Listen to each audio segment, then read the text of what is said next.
بسم الله الرحمن الرحیم. زما نوم حسن خان د BSN فور سیمسټر سټوډنټ یم. نننۍ ویډیو د آسک او آسپي حوالې سره ده.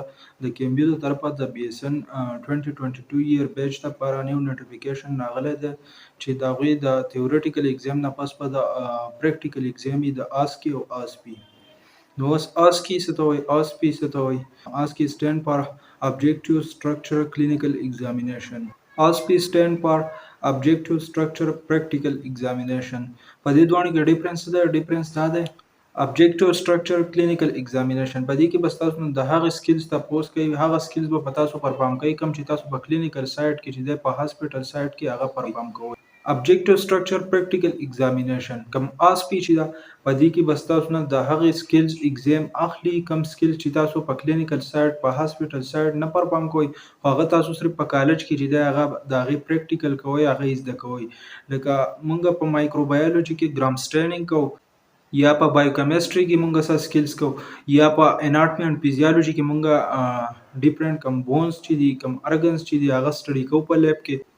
نو دا داسې سکلز دي چې دا تاسو په هاسپټل سایت باندې نه پرفارم کوئ، خو تاسو کم کالج چې په هغې کې تاسو دا پرفارم کوئ او دا یې زده کوئ. نو په آسپي کې به تاسو نه دغې سکلز تپوس کېږي. د آسکي او آسپي مثال د یو پریکټیکل دی. لکه څنګه چې به مونږ په فرست ایئر سیکنډ ایئر کې تیوریټیکل ایگزام ورکو، د هغې نه پس به مونږ پریکټیکل ایگزام ورکوو. د هغې دپاره به د بورډ نه چې دی ټیچرز راتلو او هغوی به هغه پریکټیکل ایگزام زمونږ نه اخیستو. دغه شان په آسکي او آسپي کې به د کیمبیو د طرفه ټیچرز راځي، د هغوی سره به د سټوډنټ چې دی هغه لیست وي او د سټوډنټ نه به د هغوی دپاره به ډیفرنٹ سټیشن چې دی هغه تیار کړي. 4-5 سټیشن چې دی هغه به یې جوړ کړي. لیټ سپوز دا یو سټیشن دی، په دې باندې به یو ټیچر چې دی هغه ډیوټي کوي. دا بل سټیشن دی، دا بل سټیشن دی، داسې 15 سټیشن چې دی هغه به یې تیار کړي. په هر سټیشن به جدا جدا ټیچر ولاړ وي.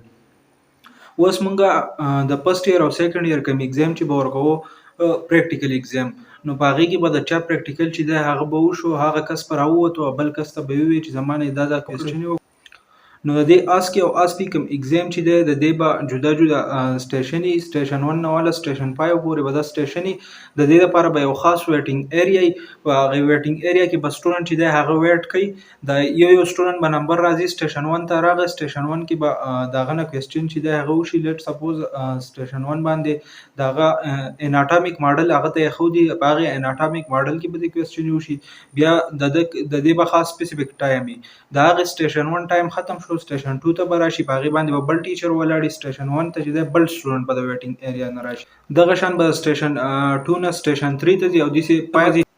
نو چې کله هم دی لاست سټیشن ته ورسېدو، نو بیا د دغې سټوډنټ لپاره به بیا جدا ویټینګ ایریا چې دی هغه تیاره شي، دوی به هغې ویټینګ ایریا ته ځي. نو د هغې پورې به دغه سټوډنټ چې دی په هغې ویټینګ ایریا کې ناست وي، هلته به ویټ کوي او د دغې سټوډنټ سره چې دی د کوم سټوډنټ چې آسکي او آسپي نه شي د هغوی سره دوباره دی نشي میلاویدی. لکه په فرست ایئر او سیکنډ ایئر کې به زموږ د پریکټیکل ایگزام او وایوا به وشوه، نو سټوډنټ چې دی به راووتل، د نورو سټوډنټ سره به میلاو شول چې زما دا. نو دلته د کیمبیو د طرفه چې کوم رولز دي په دې کې دا نه دي الاو. دلته 15 سټیشن یې تیارې شوي دي. سټیشن 1 نه سټوډنټ لاړ، سټیشن 2 ته دغه شانتې لاست سټیشن ته ورسېد، نو د ده لپاره به خپل سپیسیفیک ویټینګ ایریا دی به هلته لاړ شي، په هغې ځای کې به ویټ کوي. د هغې پورې به ویټ کوي څومره چې ټول سټوډنټ چې دی هغه ختم شي. چې څومره دا نور سټوډنټ چې دی هغه نه ختم شي، د هغوی آسکي او آسپي نه شي، نو دغه سټوډنټ چې دی دغه په دغې سپیسیفیک ویټینګ ایریا کې ویټ کوي او د دې سټوډنټ سره چې دی هغه به د آسکي او آسپي ختمېدو نه مخکې چې دی هغه نشي میلاویدی. ستاسو نه په څلور سبجیکټ کې آسکي او آسپي اخیستی کېږي: مایکروبایولوژي، بایوکیمسټري، اناټمي اینډ فزیالوژي او ایبوین. خو دا خبره یاد ساتئ چې چا هم آسکي او آسپي پریکټیکل ایگزام فیل کو، نو د پیپر چې دی هغه به فیل کېږي. د هغې سره د کم پیپر چې پریکټیکل ایگزام فیل کو، د هغې سره به د پیپر چې دی هغه فیل کنسیډر کېږي. بل د کیمبیو د طرفه چې دی تیوریټیکل ایگزام کې 30 چې دی هغه د میډ مارکس وي، انټرنل مارکس وي، کوم چې ستاسو د ټیچر سره ستاسو د کالج د ټیچر سره وي، او 70 مارکس چې هغه ایکسټرنل مارکس وي. د کیمبیو د طرفه 70 MCQs پیپر وي، د هغې مارکس وي.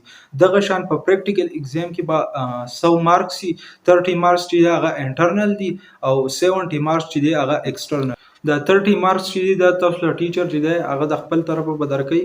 د څه په بیس به یې درکوي ستاسو د کم پریکټیکل چې دی هغه د ایګزام نه مخکې په کالج کې کم پریکټیکل چې دی هغه کوئ، هغې کې درنه تپوسونه کولی شي، د هغې ایګزام درنه اخیستی شي.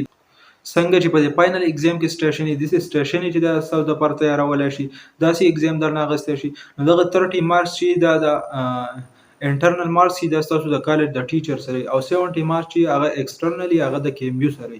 د یو پیپر به ټوټل مارکس 200 او په دې کې به د هر سټیشن 4-5 سټیشنې به جوړې شوي او د هر سټیشن چې دی هغه به ډیفرنٹ مارکس وي. د یو سټیشن لیټ سپوز 10 مارکس وي، د بل به 15 وي، د بل به 20، د بل به 7 مارکس وي. دغه شان د مارکس ډیسټریبیوشن به هر سټیشن کې به ستاسو نه جدا جدا کوېسچنې کېږي. لکه په فرست سټیشن کې ستاسو نه لیټ سپوز اناټامیک ماډل تاسو ته یې ښودی، هغې په باره کې ستاسو نه کوېسچن. سیکنډ سټیشن به تاسو له یو ډیمو چې دا هغه درکړي، تاسو ته به یې پروسیجر چې دی هغه درکړی چې په دې ډیمو باندې دا په هغې کې به ستاسو کمیونیکیشن سکل چې دی هغه معلوموي چې تاسو د پیشنټ سره به کمیونیکیشن څنګه کوئ، د پیشنټ به هسټري څنګه اخلئ، د پیشنټ سره به تاسو انټریکشن. یقینا دا کیمبیو یو ښه ډیسیژن اخیستی دی. د دې سره به ستاسو سکل چې دی هغه امپروو کېږي، ستاسو کانفیډنس لیول چې دی هغه به های کېږي. د دې آسکي او آسپي ډېر زیات اډوانټیجز دي. فار ایگزامپل که چېرته آسپي او آسپي نه وي، لیټ سپوز که آسکي او آسپي نه وي او یو سټوډنټ دی هغه پریکټیکل ایګزام باندې فوکس نه کوي، هغه صرف په تیوریټیکل ایګزام باندې فوکس کوي، نو بیا په هاسپټل سایډ ته چې دی هغه لاړ شي، نو هغه له به بیا سکلز چې دی هغه به نه یو پروسیجر به نشي پرفارم کولی، نو بیا به هغه ته مسلې راځي. فار ایگزامپل آی وي کینولیشن دی، آی وي کینولیشن چې دی هغه بابو هم کولی شي، هغه نرس هم کولی شي، هغه ډاکټر هم کولی شي، هغه پیرامیډکس والا. خو په دې ټولو کې به ډیفرنس ته په سکلز باندې کې چې بابو آی وي کینولیشن کوي، د سټانډرډ پروتوکول چې دی هغه فالو کوي که نه فالو کوي، یو نرس دی هغه فالو کوي که نه فالو کوي، نو په دغې سکل سره به د دې ډیفرنس. نو چې دا سکل تاسو دلته په کالج کې زده کړو، د دې سره به تاسو ته مخې ته اساني پیدا کړي. یقینا دا کیمبیو یو ښه ډیسیژن اخیستی دی، زه یې په خپله ډېر زیات اپریشیټ کوم. د هغې وجه دا ده چې مونږ کله هاسپټل سایډ ته لاړ شو، نو هلته کې هغه پروتوکول، هغه سټینډرډ پروتوکول نه فالو کېږي کوم چې مونږ دلته کې په بک کې زده کړو. کوم چې په بک کې زده کړو هغه هلته نه فالو. د هغې وجه دا وه چې سټوډنټ چې دی هغه به په تیوریټیکل ایګزام فوکس کوو او سکلز به یې نه زده کول. نو چې کله به هاسپټل سایډ ته لاړو، نو په بک کې چې به کوم سټینډرډ پروتوکول دی، یو پروسیجر ورکړو، نو هغه به یې نه فالو کوو، ځکه چې هغه دلته سکل نه وي زده کړي. نو د کیمبیو د طرفه چې کوم آسکي او آسپي ده، په دې کې به سټوډنټ چې دی هغه دلته په کالج کې سکل زده کوي، او چې د کوم بک دا سکل چې دا پروسیجر چې دا سټیپ بای سټیپ چې دی هغه یې زده کړي، نو د دې سره به هغه په هاسپټل سایډ کې چې دی هغه فالو کوي. نو د دې سره به په هاسپټل سایډ کې زموږ په خلکو کې اویرنس راشي او هغوی به دا وپېژني چې دا بابو دی، دا نرس دی، دا پیرامیډکس وال دی، دا ډاکټر دی. په دې ټولو کې به هغو ډیفرنس وکړي. دا ویډیو د آسکي او آسپي حوالې سره وه.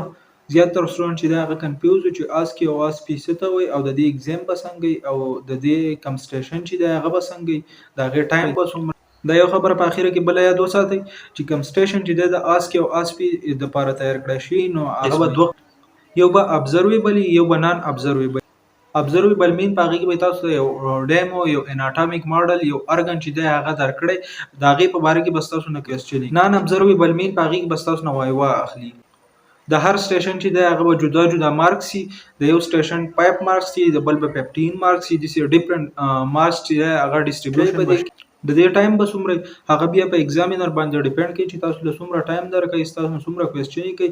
خو میکزیمم ټایم چې دی هغه د یو سټیشن 3 to 5 منټس دی. بیا به تاسو روټیټ کېږئ بل سټیشن ته، داسې روټیشن به کېږي او کوم په ویټینګ ایریا چې دی د هغې نه به نور سټوډنټ چې دی هغه راځي سټیشن 1 ته، سټیشن 2 او دغه شان به نیکسټ سټیشن ته ځي، او کوم لاست سټیشن چې دی هغه کمپلیټ شي، نو دی به بیا بل ویټینګ ایریا ته ځي، د دې مخکینو سټوډنټ سره به واپس چې دی هغه نه میلاویږي.